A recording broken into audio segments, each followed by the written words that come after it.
Hi guys, போன வீடியோவில் வரலட்சுமி விரதம்காக துணி கலசம்லாம் வாங்கினது பார்த்துருப்பீங்க. இந்த வீடியோவில் பூ மார்க்கெட் தான் போக போகிறோம்.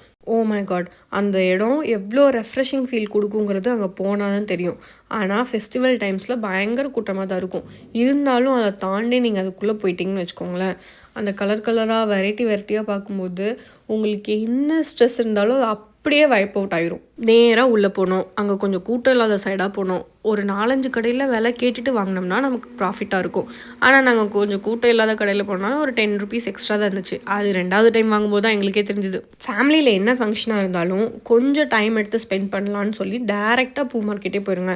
ஏன்னா நமக்கு லோக்கலில் கிடைக்கிறத விட அங்கே ரொம்பவே சீப்பாக இருக்குது. நான்லாம் வீட்டில் ஒரு பூ பூத்தாவே அவ்வளோ எக்ஸைட் ஆவேன். அங்கே போய் ஒரு ஊர்லேயே ஃபுல்லாக பூ இருக்கிறத பார்த்தா எப்படி இருக்கும், அந்த மாதிரி ஒரு ஃபீல் தான் இருந்துச்சு. அங்கே இது மட்டும் இல்லை, சாமிக்கு தேவையான A to Z எல்லாமே இருக்குது.